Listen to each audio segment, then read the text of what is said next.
এলাকাবাসী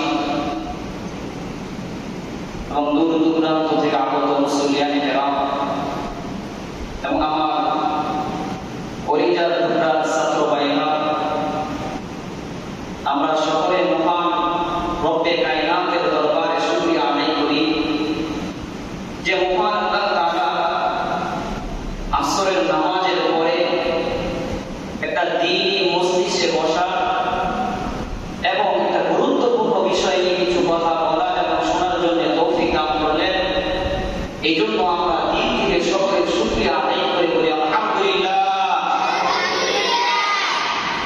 লক্ষ কোটি দুরূদ আর সালাম বিশ্ব মানবতার কান্ডারি সাইয়্যিদুল আম্বিয়া সাইয়্যিদুল মুরসালিন খাতামুন নবিয়্যিন আমাদের নবী হযরত মুহাম্মদ মুস্তাফা সাল্লাল্লাহু আলাইহি ওয়াসাল্লামের প্রতি আমরা সকলেই আরেকবার বলি সাল্লাল্লাহু আলাইহি ওয়াসাল্লাম। প্রিয় উপস্থিতি, আমরা সকলেই অবগত আছি আজকে যে বিষয় সম্পর্কে আলোচনা করা হবে সেই বিষয়টা হচ্ছে হজ। আজকে হজের ফজিলত এবং গুরুত্ব তাৎপর্য সম্পর্কে বয়ান হবে ইনশাআল্লাহ। হজ একটি গুরুত্বপূর্ণ ইবাদত। এই যে ইবাদতটা কত গুরুত্ব, মুফাসসিরিনে কেরাম এক জায়গায় লেখেন যে হজ নামাজের চাইতেও বেশি গুরুত্ব। এটা কেন? হজ ছুটে গেলে, অর্থাৎ আমার আপনার উপর যদি ফরজ হয়ে যায় আর যদি আমি ফরজ এই অবস্থায় আদায় না করি, তাহলে পরবর্তীতে সময় আমি এই ফরজ আদায় করতে পারবো কিনা জানি না। এটা ফরজ আদায় করা যায় না। আর নামাজ এটা এমন একটা ইবাদত, ফরজের পরে যদি আমি আদায় না করতে পারি তারপরে কাজা আদায় করতে পারি। কিন্তু হজ ফরজ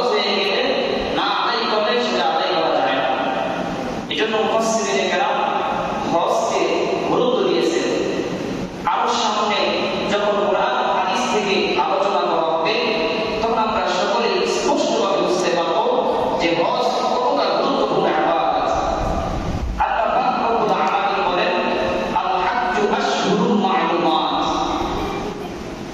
আল্লাহ পাক বলেন আল হাজ্জু আশহুরুম মা'লুমাত, হজের কয়েকটা সুনির্দিষ্ট মাস রয়েছে। আব্দুল্লাহ ইবনে আব্বাস রাদিয়াল্লাহু তাআলা বলেন সেই মাসগুলো হচ্ছে শাওয়াল, জিলকাদ, জিলহজ। যদিও আমরা জিলহজ মাসের ৮ তারিখ থেকে নিয়ে ১২ তারিখ পর্যন্ত হজের বিধিবিধানগুলো পালন করে থাকি।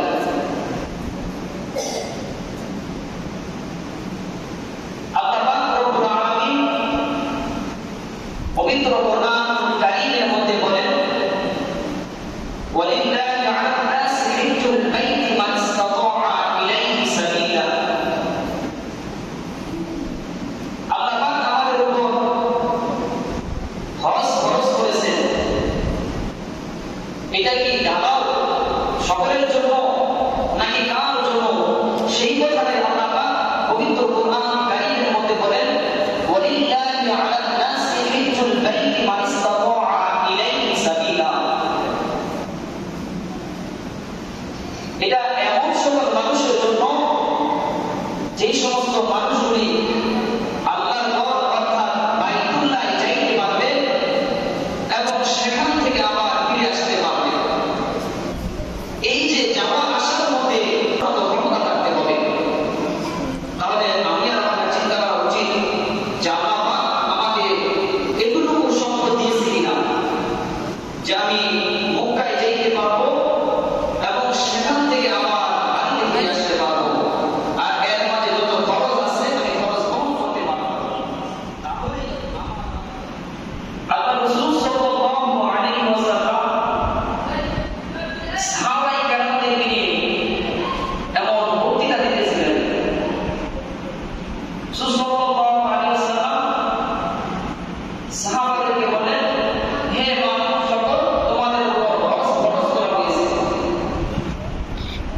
খাতাবানা রাসূলুল্লাহ সাল্লাল্লাহু আলাইহি ওয়াসাল্লাম ইয়া আইয়ুহান নাস قد فرض لكم الحج فحجوا।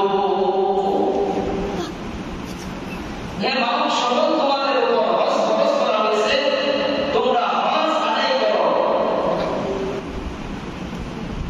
এক সাহাবী রাসূল সাল্লাল্লাহু আলাইহি ওয়াসাল্লামকে প্রশ্ন করলেন, ইয়া রাসূলুল্লাহ, আমরা হজ কয়বার আদায় করব?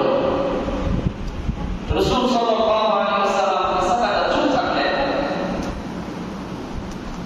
আবার সাহাবী জিজ্ঞাসা করলেন, ইয়া রাসূলুল্লাহ, আমরা হজ কয়বার পালন করব? রাসূল সাল্লাল্লাহু আলাইহি ওয়াসাল্লাম তখনও চুপ থাকলেন। দ্বিতীয়বার সাহাবী এই কথা জিজ্ঞাসা করে রাসূল সাল্লাল্লাহু আলাইহি ওয়াসাল্লাম বললেন যে আমি যদি তোমাদেরকে বলতাম প্রত্যেক বছরই হজ তোমরা আদায় করবে, তাহলে তোমাদের জন্য এটা খরচ হয়ে যেত, আর এটা তোমাদের জন্য অত্যন্ত কঠিন হয়ে যেত। তাহলে আমরা হাদিস এবং কোরআনের আয়াত থেকে বুঝলাম যে মানুষের নেশাব পরিমাণ অর্থাৎ বাইতুল্লাহ যাওয়া আসার মতো যদি সমর্থ থাকে, তাহলে তার উপর ফরজ, এবং জীবনে একবার এই ফরজ আদায় করলেই তার থেকে ফরজ আদায় হয়ে যাবে।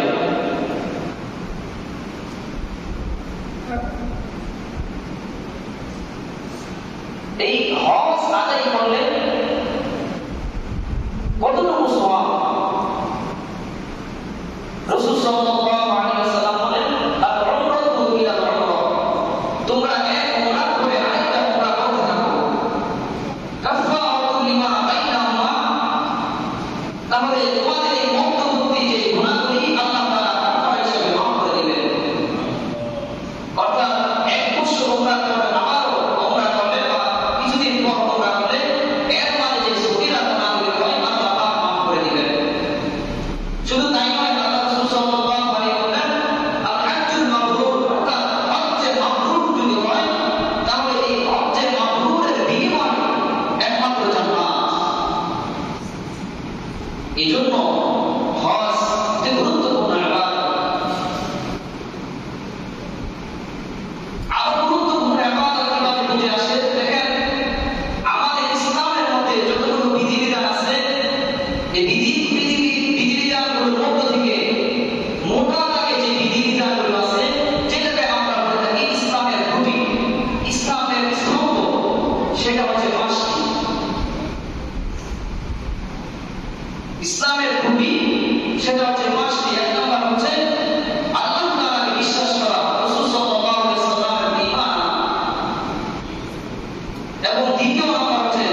এই সবগুলি ইবাদতগুলো যদি আমরা কয়েকটা ভাগে বিভক্ত করে দেখি তাহলে দেখা যাবে হজটা অত্যন্ত গুরুত্ব এবং হজের মধ্যে সমস্ত কিছুর একটা শরীর আছে। যেমন ইবাদতগুলি যদি আমরা তিন ভাগে বিভক্ত করি তাহলে একটা ইবাদত আমরা করি শারীরিকভাবে শরীরের মাধ্যমে, সেই ইবাদতটা হচ্ছে নামাজ, রমজানের রোজা। আমরা এটা শরীরের মাধ্যমে আদায় করি। রমজানের রোজা না খেয়ে শরীরকে একটু কষ্ট দিয়ে ক্লান্ত হয়ে আমরা রমজানের রোজা রাখি। আর যাকাত আদায় করি শুধুমাত্র আর্থিক অবস্থায় টাকা দিয়ে। কিন্তু হজ এমন একটি বিধান যে বিধানের মধ্যে সবকিছু একত্রিত অবস্থায় আছে। যেমন হজ করতে আপনার যেমনভাবে আর্থিক ব্যয় বহন করতে হয়, অনুরূপভাবে শারীরিকভাবে আপনাকে সেটাকে আঞ্জাম দিতে হবে। এই জন্য মুফাসসিরিনে কেরামরা বলেন অতি গুরুত্বপূর্ণ একটি ইবাদত। কারণ তার মধ্যে যেমন ব্যয় আছে, আপনার আর্থিক খরচ আছে এবং শারীরিক একটা সংযোগ, শারীরিক একটা সম্পর্ক আছে। এই জন্য হজ অতি গুরুত্বপূর্ণ একটি ইবাদত। আমি যদি আরো বেশি ভাবে আপনাদেরকে বুঝাইতে চাই যে হজ কেন এত বেশি গুরুত্বপূর্ণ, দেখেন পবিত্র কোরআনুল কারীমের মধ্যে আল্লাহ পাক রব্বুল আলামিন এই যে আমাদেরকে যতগুলি বিধিবিধান দিয়েছেন, যেমন নামাজ, রমজানের রোজা বা অন্যান্য ইবাদতগুলি যত হুকুম আছে, আল্লাহ পাক রব্বুল আলামিন তার পবিত্র কোরআনুল কারীমের মধ্যে কয়েকটা আয়াতের মাধ্যমে জানিয়ে দিয়েছেন। যেমন নামাজ সম্পর্কে আল্লাহ পাক বলেন আকিমুস সালাতা ওয়া আতুজ যাকাত, তোমরা নামাজ কায়েম করো, যাকাত প্রদান করো। মাত্র কয়েকটি আয়াতের মধ্যে, কিন্তু আল্লাহ পাক রব্বুল আলামিন হজ যে একটা গুরুত্বপূর্ণ ইবাদত সেটা মানবজাতিকে বোঝানোর জন্য একদম পুরোপুরি একটা সূরা নাযিল করে ফেলেছেন, সূরাতুল হজ। তাহলে কত গুরুত্ব আল্লাহ পাক এই হজের প্রতি দিয়েছেন সেটাও আমরা স্পষ্ট হতে পারি। যত বিধান আছে, যাকাত সম্পর্কে আল্লাহ পাক আয়াত নাযিল করেছেন, নামাজ সম্পর্কে আল্লাহ পাক আয়াত নাযিল করেছেন, অন্যান্য ইবাদত সম্পর্কে আল্লাহ তাআলা আয়াত নাযিল করেছেন, কিন্তু পরিপূর্ণ সূরা নাযিল করেন নাই। কিন্তু আল্লাহ পাক রব্বুল আলামিন হজ সম্পর্কে মানুষদেরকে বুঝাইতে যে আল্লাহ পাক একটা সূরা নাযিল করে দিয়েছেন। দেখেন এই সূরাটার মধ্যে কত গভীর বিষয় লক্ষ্য করা যায়। এই সূরার আয়াতগুলি প্রথমেই আল্লাহ পাক বলেন ইয়া আইয়ুহান নাস ইন্না যালজালাতাস সাআতি শাইউন আযীম। এটা এই সূরার প্রথম আয়াত। আল্লাহ পাক বলেন হে মানব সকল, তোমরা ওই দিনকে ভয় করো। ইন্না যালজালাতাস শাইউন আযীম, ওই দিনকে ভয় করো যেই দিন এই পৃথিবীর মধ্যে কম্পন সৃষ্টি হবে, অর্থাৎ ভূমিকম্প হবে। আবার ভূমিকম্পটা কেন, এটা কত কষ্টদায়ক সেই বিষয়গুলো আল্লাহ তাআলা স্পষ্ট করে দেন। ইয়াউমা তারাউনাহা তাযহালু কুল্লু মুরদিআতিন আম্মা আরদাআত ওয়া কুল্লু যাতি হামলিন হামলাহা ওয়া তারান নাসা সুকারা ওয়া মা হুম বিসুকারা ওয়ালাকিন্না আযাবাল্লাহি শাদীদ। যেটা এমন একটা দিন যেই দিনে ভূমিকম্প হবে, অর্থাৎ কিয়ামত ঘটিত হবে। সেই দিনটা এত কঠিন যে তার মা দুধের সন্তানকে নিক্ষেপ করে ফেলে দিবে, ধরে ফেলে দিবে। শুধু তাই নয়, পেটে ধারণ করেওয়ালা মহিলা, গর্ভবতী মহিলা তার সন্তানকে গর্ভপাত করে দিবে। এই যে সুন্দর একটা জমিন দেখতে পাচ্ছেন, এই জমিনের ভিতরে যা কিছু আছে সমস্ত কিছু ভূমি করে একটা ঢেলে ফেলে দিবে। এটা এমন একটা কঠিন দিন আল্লাহ পাক রব্বুল আলামিন এই আয়াতের মাধ্যমে আলোচনা করেন। তাহলে এখন বোঝার বিষয়, আমার আপনার গভীর চিন্তার বিষয় হচ্ছে কোনটা?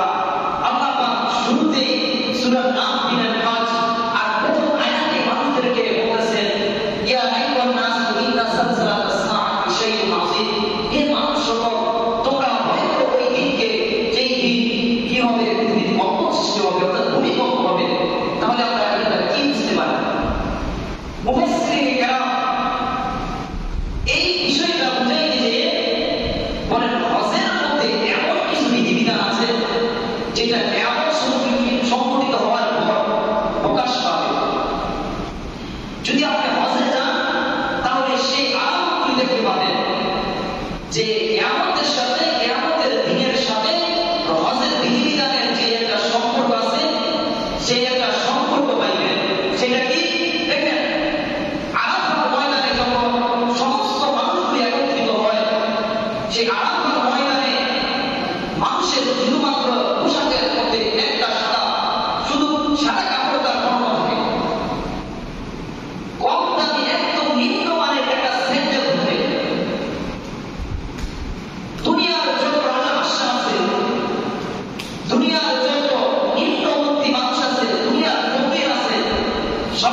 উপর ফরজ হয়েছে কিনা সেই বিষয়ে কোনো চিন্তা ফিকির নাই। এখন সমাজে অধিকাংশ মানুষের হজ ফরজ হয়ে যাবে। আল্লাহ পাক এমন একটা পরিস্থিতি সকল মানুষকে দান করেছেন, এমনও মা এমনও বইয়ের হজ ফরজ সে নিজেও বুঝে না। সেটা কেমন ভাবে আমরা এমন একটা কালচার বহন করি যে আল্লাহ পাক রব্বুল আলামিন তো যে মেয়েদেরকে আমাদের মাদেরকে যে সম্পদের ভাগ দিয়েছে সেই ভাগটা দিই না। আবার আমাদের মাও এমন আছে আমাদের জন্য স্বামীর জন্য সব কিছু নিয়ে আসবে, কিন্তু নিজের বাপের বাড়ি থেকে বা ভাইরা যে সম্পদটা দিবে সেই সম্পদটা আনবে, এটা কখনো আনবে না। ওলামায়ে কেরাম একটা মাসআলা বলেন, যদি কোনো মা তার বাপের বাড়িতে এমন অংশ থাকে অর্থাৎ এমন জমি থাকে, ভাইরা ওই জমি দিয়ে দিতে চায় যে বোন তুমি তোমার জমি নিয়ে নাও। অনেক ভাইরা এমন আছে, এমন অনেক বইয়ের ভাই আছে যে সে চায় যে আমার বইয়ে আমার থেকে যতটুকু অংশ পাবে সেটা সে নিয়ে যাও, কিন্তু বই আনে না।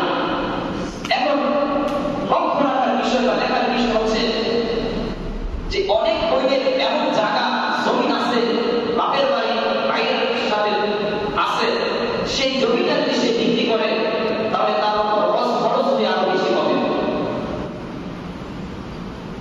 এই যে জমিটা তার ভাইয়ের কাছে আছে এটা তো তার কোনো প্রয়োজন নাই, তার কোনো প্রয়োজন নাই, কারণ তার সন্তানাদি তাকে লালন পালন করতেছে, তার স্বামী থাকলে স্বামী তার লালন পালন করতেছে, ওই জায়গাটা তার কোনো প্রয়োজন নাই, সে চাইলে বিক্রি করতে পারে।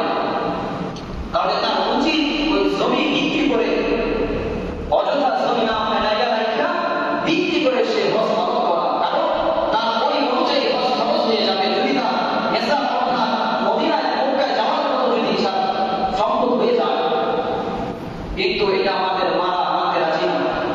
এটা বুঝতে হবে আল্লাহ পাক আপনাকে দিয়েছেন, এটা আপনি আপনার হক, এটা আপনি পাইবেন, এটা কোনো সত্য নয়।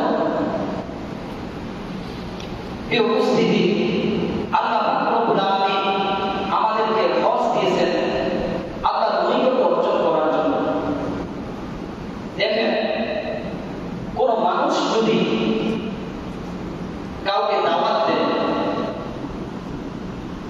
দাওয়াত দিয়ে তখন আমি তার বাসায় যাব, আরেকদিকে দেখেন আপনি রাস্তায় চলতেছিলেন বা হাঁটতেছিলেন, একজনের বাসায় নিজেই মেহমান হয়ে উঠলেন, একটা ওই ব্যক্তি আপনাকে দাওয়াত দিয়েছে, আহ্বান করেছে, আরেকটা হচ্ছে আপনি নিজে তার বাড়িতে গেলেন, দুইটা কি এক সমান কখনই হবে? হবে না। একটা আল্লাহ পাক রব্বুল আলামিন আপনাকে আমাকে ডাকতেছেন যে তুমি আসো আমার ঘরে আসো, আরেকটা আমি নিজেই তার বাড়িতে উপস্থিত হইলাম।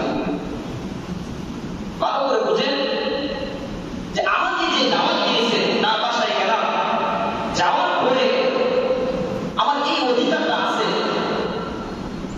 যদি কিছু সময় অতিবাহিত করতে থাকে বা আমাকে তেমন ভাবে যে আপ্যায়ন না করে, তাহলে আমার এই অধিকার আছে বলার যে ভাই আমাকে যেহেতু দাওয়াত দিয়েছেন আপনি তো আমাকে কিছুটা কি করবেন, সম্মানটুকু জানাবেন বা খাবারের ব্যবস্থা করবেন। এই কথা বলার আমার আপনার অধিকার আছে বা অধিকার রাখি, কিন্তু আমি যার বাসায় নিজে উঠছে ইচ্ছায় উঠেছি তার বাসায় আমি এই কথা বলতে পারবো? কখনই বলতে পারবো না। আপনি যদি আল্লাহ তাআলা যে আপনাকে আহ্বান করছেন আসো আমার ঘরে আসো, হজ আদায় করো, তখন আপনি যদি হজে যান আল্লাহর কাছে বলতে পারবেন আল্লাহ তোমার তাকে সাড়া দিয়েছি, আমার এটা প্রয়োজন, এটা দরকার, আমাকে মাফ করে দেন। আল্লাহ পাক অবশ্যই আপনাকে মাফ করে দেবেন। কিন্তু আল্লাহর ডাকে আমরা সাড়া দিচ্ছি না, আফসোস। হজ অনেকের উপরে খরচ হয়ে গেছে, কিন্তু আমাদের খবর নাই, বেখবর। এজন্য আমাদের যাদের উপর হজ খরচ হয়ে গেছে বেশি বেশি দোয়া করা, আল্লাহ যেন আমাদের থেকে হজটা আদায় করে নেন, এবং আমাদের উপর যাদের উপর হজ খরচ হয়ে নাই তারাও আল্লাহর কাছে দোয়া করা যে আল্লাহ আমাকে হজের মতো একটা বিধান পালন করার যোগ্যতা দান করেন।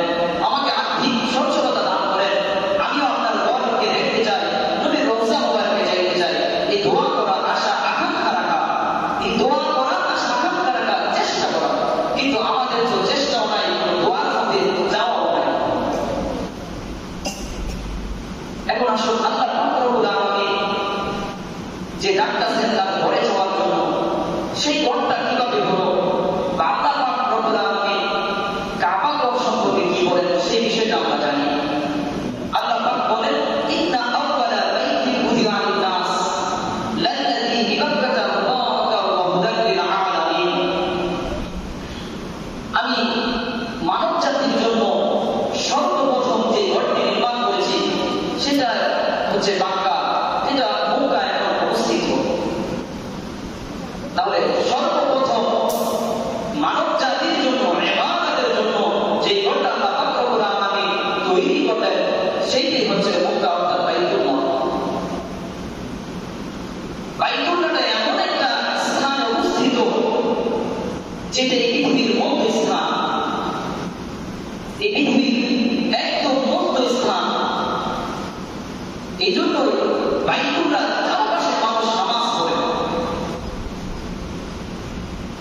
তাফসীরের কিতাবগুলোর মধ্যে লেখেন যে বাইতুল্লাহ সৃষ্টি এই পৃথিবীর অনেক বহুদিন আগে সৃষ্টি হয়েছে। আমরা এই পৃথিবীতে আসার আগে একটা জাতি এই পৃথিবীতে বসবাস করেছিলেন, সেই জাতির নাম হচ্ছে জিন জাতি। আমাদের পূর্বে জিন জাতি এই পৃথিবীতে বসবাস করছে। আল্লাহ পাক তাদেরকেও আমাদের মতো সৃষ্টি করেছিলেন, তারাও ইবাদত বন্দেগী করবে। অনেক কাল তারা আল্লাহ তাআলার ইবাদত বন্দেগী করতেছিল। এক পর্যায়ে বন্দেগী করতে করতে তারা নাফরমানিতে লিপ্ত হয়ে গেল। তখন আল্লাহ তাআলা গুসসা হয়ে গেল, গুসসা হয়ে রাগ করে তাদেরকে ধ্বংস করার জন্য জিবরাইল আলাইহিস সালামকে দুনিয়াতে পাঠাইলেন এবং বললেন, হে জিবরাইল, তুমি এই নাফরমানদেরকে ধ্বংস করে দাও। তখন জিবরাইল আলাইহিস সালাম ফেরেশতাদেরকে নিয়ে এসে জিন জাতির উপর আক্রমণ চালাইলেন, তাদেরকে হত্যা করলেন, এই দুনিয়া থেকে সরিয়ে দেওয়ার চেষ্টা করলেন। তখন এই পৃথিবীতে ফেরেশতারা বসবাস করতে শুরু করল, আল্লাহর ইবাদত বন্দেগী করতে শুরু করে দিল। অনেক কাল ইবাদতের পরে ফেরেশতারা আল্লাহ পাকের নিকট আরজ করল, হে আল্লাহ, আমরা দেখেছি আসমানের মধ্যে একটা ঘর নির্মাণ করা আছে, যে ঘরের পাশে আমরা ফেরেশতারা ইবাদত বন্দেগী করি। সেই ঘরটা হচ্ছে বাইতুল মামুর। বাইতুল মামুর এমন একটা স্থান যে স্থানে শুধুমাত্র ফেরেশতারা ইবাদত করে। যে এমন যে বাইতুল মামুরে যারা একটা সময় ইবাদত করতে আসে, দ্বিতীয় বা কিয়ামত পর্যন্ত তারা সুযোগ পায় না ফেরেশতাদের। আল্লাহ পাক এক অসংখ্য ফেরেশতা সৃষ্টি করেছেন। তো আল্লাহ পাক রব্বুল আলামিনের কাছে ফেরেশতারা আরজ করলেন, আল্লাহ, বাইতুল মামুরের মতো এই দুনিয়াতে একটা ইবাদতখানা বানিয়ে দেন, আমরা এটা থেকে আপনার নৈকট্য অর্জন করব, আপনার ইবাদত করব। তখন আল্লাহ পাক রব্বুল আলামিন ফেরেশতার মাধ্যমে বাইতুল মামুরের সোজাসুজি একটা ঘর নির্মাণ করে দেন। এই ঘরটাই হচ্ছে বাইতুল্লাহ। আরেক তাফসীর দেখলে দেখা যায় যে পৃথিবীটা একটা সময় পানি, শুধু পানি আর পানি ছিল। পানি থাকার পর আল্লাহ তাআলা ইচ্ছা করলেন এই বাইতুল্লাহ ওই স্থানের মধ্যে দেখবেন পানি যখন ঘূর্ণিঝড় হয়, পানি ভাবে ঘুরতে থাকে, আর এই বেশি ঘুরতে থাকলে তখন তার মধ্যে একটা বাষ্প জমা হয়। ওই বাষ্প জমা হইতে হইতে ওই জায়গার মধ্যে একটা জলের মতো আকৃতি ধারণ করলো। আল্লাহ তাআলা সেটাকে মাটিতে রূপান্তর করে দিলেন এবং সেখানে আল্লাহ পাক রব্বুল আলামিন বাইতুল্লাহকে স্থাপন করলেন। এই বাইতুল্লাহর ইবাদত সকল নবী আম্বিয়া আলাইহিস সালাতু ওয়াস সালামরা করেছেন। বাবা ইব্রাহিম, বাবা আদম আলাইহিস সালাতু ওয়াস সালাম এই বাইতুল্লাহ নির্মাণের কাজ করেছেন। বাবা নবী শীশ আলাইহিস সালাতু ওয়াস সালাম এই বাইতুল্লাহ তাওয়াফ করেছেন, ইবাদত বন্দেগী করেছেন।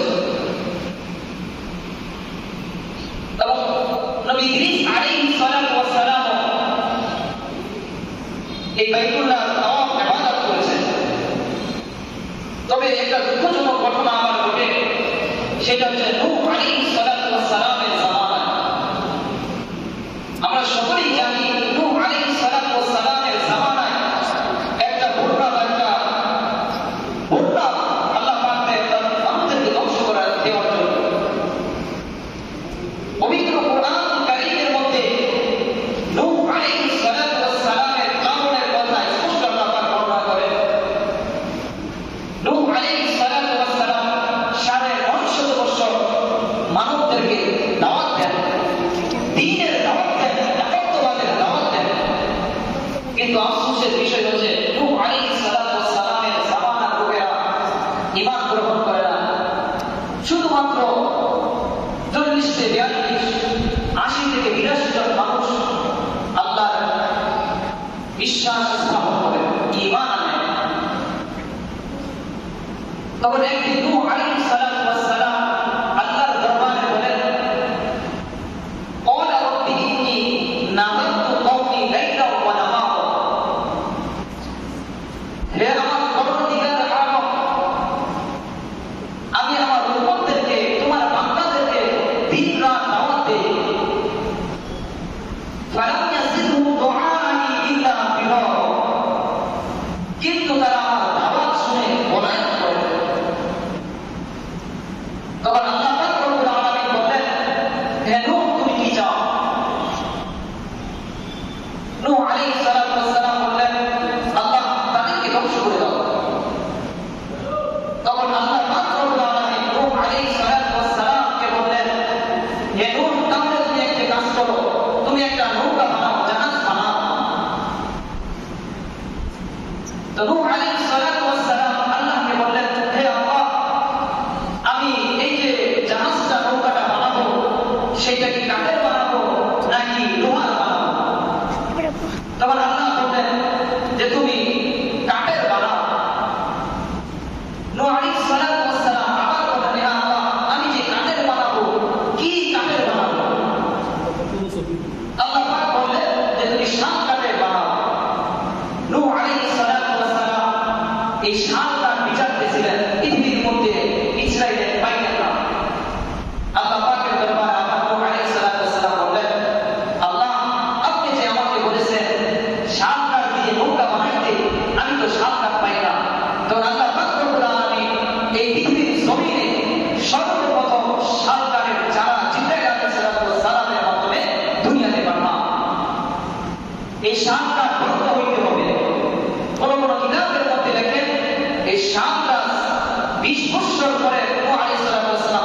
এই পৃথিবীর যে জানোয়ার আছে সেগুলি জোড়ায় জোড়ায় উঠাবে,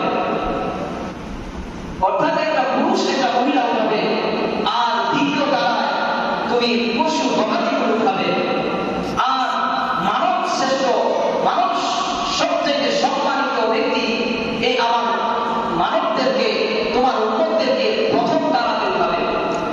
নূহ আলাইহিস সালাতু ওয়াস সালাম দাঁড়িয়ে রইলেন এবং আল্লাহ তাআলার কাছে বললেন, হে আল্লাহ, আমি তো মানুষ কারা পুরুষ কারা নারী চিনি, কিন্তু অধিকাংশ জীবজন্তু গবাদি পশু তো কে নারী কে পুরুষ সেটা আমি চিনি না।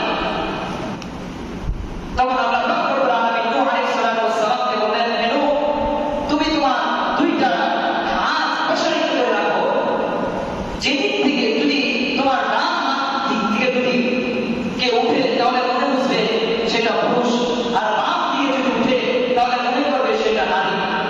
নূহ আলাইহিস সালাতু ওয়াস সালাম অনেক সময় দাঁড়িয়ে রইলেন, কেউ আসতেছে না। নূহ আলাইহিস সালাতু ওয়াস সালাম আল্লাহর কাছে আবার বললেন, হে আল্লাহ, আমি অনেক সময় ধরে দাঁড়িয়ে আছি কিন্তু কেউ তো আসতেছে না। তখন আল্লাহ রাব্বুল আলামিন নূহ আলাইহিস সালাতু ওয়াস সালামকে বললেন যে নূহ, তুমি নিজের দিকে তাকাও। এই উপস্থিতি এগুলি একটি ইতিহাস, বুঝার বিষয় বুঝতে হবে।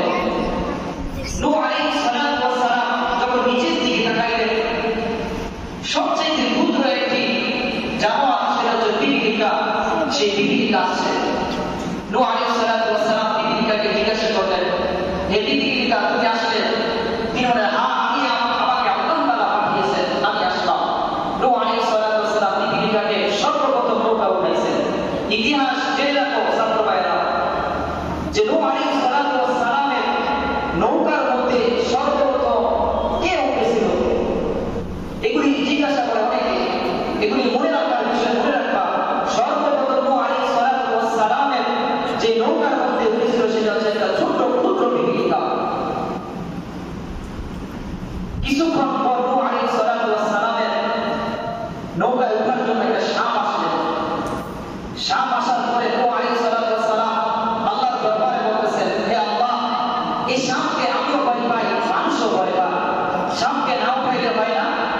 আল্লাহ পাক রব্বুল আলামিন বলেন, হে নূহ, এই সাপ যতদিন পর্যন্ত তোমার নৌকায় থাকবে ততদিন পর্যন্ত তার যে বিষ কখনো আসবে না, তুমি তাকে উঠাও। নূহ আলাইহিস সালাতু ওয়াস সালাম সাপকে উঠাইলেন। এমনই ভাবে জঙ্গলের সিংহ সেটা আসলো, এটা তো সবাই ভয় পায়। নূহ আলাইহিস সালাতু ওয়াস সালাম আল্লাহ তাআলার দরবারে বললেন, হে আল্লাহ, এটাকে তো আমিও ভয় পাই, মানুষও ভয় পায়। আল্লাহ পাক রব্বুল আলামিন নূহ আলাইহিস সালাতু ওয়াস সালামকে বললেন, হে নূহ, তাকেও তুমি উঠাও। আমি তার মাঝে এমন একটা রূপ দিয়েছি যে রোগের কারণে সে যতদিন পর্যন্ত তোমার এই নৌকায় থাকবে ততদিন পর্যন্ত সে কারোর প্রতি আক্রমণ চালাইতে পারবে না। প্রিয় ছাত্র ভাইরা, যখন সর্বপ্রথম যে রূপটা অর্থাৎ সিংহের মধ্যে আল্লাহ পাক দিয়েছিলেন সেটা ছিল জ্বর। জ্বর নামক একটা রোগ দিয়েছিলেন। এটা পৃথিবীর মধ্যে সর্বপ্রথম একটা রোগ ছিল যে জ্বর। এটা আল্লাহ পাক সিংহের উপর দিয়েছিলেন। জ্বর আসলে মানুষ দুর্বল হয়ে যায়, এমনভাবে সিংহটাও দুর্বল হয়ে গেছে। নূহ আলাইহিস সালাতু ওয়াস সালামকে আল্লাহ পাক বলেন, নূহ, এমন একটা রোগে তাকে আক্রান্ত করেছি যে রোগের কারণে সে কি করতে পারবে না, অন্যের উপর আক্রমণ করতে পারবে না। নূহ আলাইহিস সালাতু ওয়াস সালাম সেটা বলতে গেলেন, সকলে উঠে গেল। শেষের দিকে একটা গাধা আসলো। বোঝার বিষয়, একদম শেষে গাধা আসলো। এখন গাধা আসা সে অর্ধেক নৌকার মধ্যে উঠেছে আর অর্ধেক তার পিছনের দিকে উঠে না। নূহ আলাইহিস সালাতু ওয়াস সালাম গাধাকে বলে, হে গাধা, তোর কি হয়েছে? তুই নৌকায় কেন উঠতেছিস না? অর্ধেক উঠছ আর অর্ধেক উঠতেছিস না।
এই শয়তানের সাথে আমার একটা ওয়াদা হয়েছিল, যে ওয়াদাটা হচ্ছে কিয়ামত পর্যন্ত এই শয়তানকে আমি কি রাখবো, বাঁচাইয়া রাখবো, টিকিয়ে রাখবো।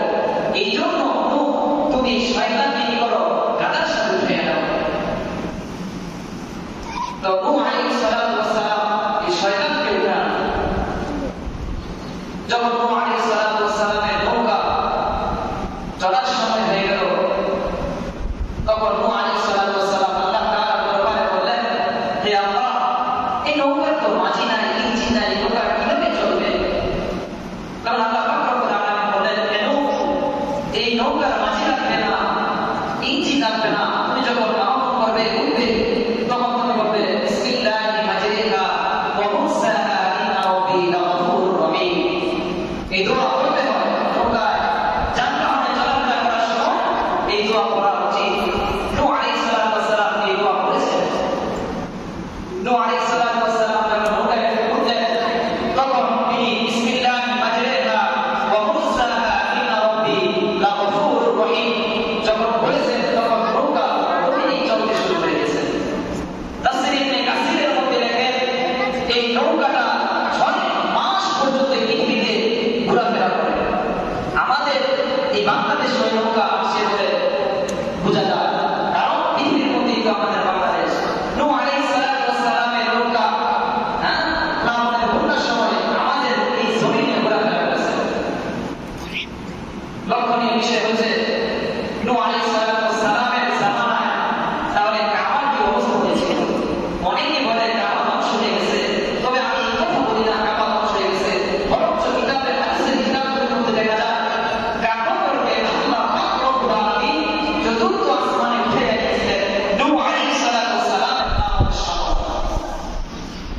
এখন নূহ আলাইহিস সালাতু ওয়াস সালামের নৌকা পৃথিবী ঘোরাফেরা করার এক পর্যায়ে যখন বাইতুল্লাহ কাবা করে সেখানে গেলেন, নূহ আলাইহিস সালাতু ওয়াস সালামের নৌকাটা কিন্তু কাবা তো দেখা যায় না, কাবা নাই, অদৃশ্য অবস্থায় নূহ আলাইহিস সালাতু ওয়াস সালামের নৌকাটা 7টা চক্কর লাগাইলেন। কাবা না থাকার পরেও নূহ আলাইহিস সালাতু ওয়াস সালামের নৌকা 7 চক্কর দিলেন। তো বোঝা যায় যত আম্বিয়া আলাইহিস সালাতু ওয়াস সালাম জমিনের মধ্যে আছেন, এই পৃথিবীর মধ্যে আছেন, সকলেই এই কাবার ইবাদত করেছেন, হজের মৌসুমে হজ পালন করেছেন।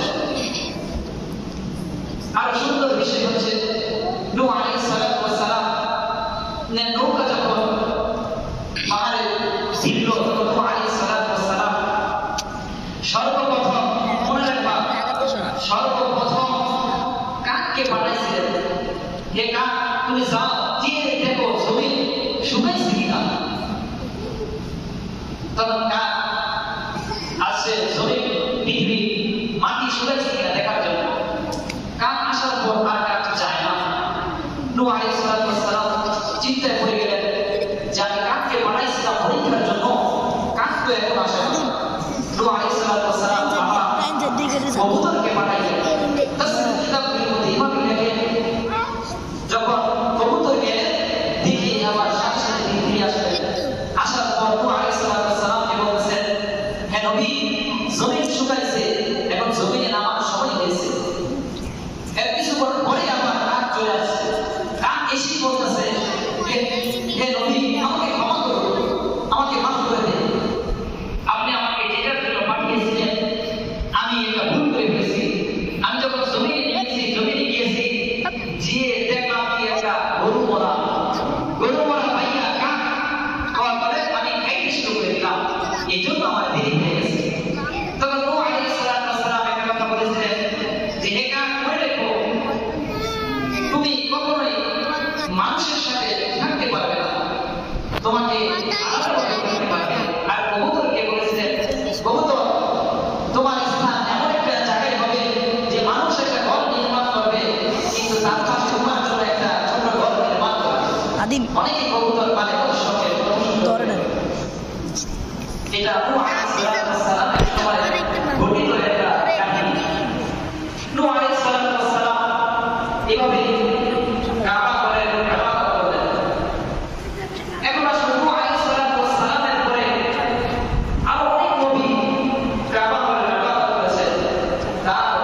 ভালো কাজ করার পরে আল্লাহ তাআলার দরবারে যাওয়া,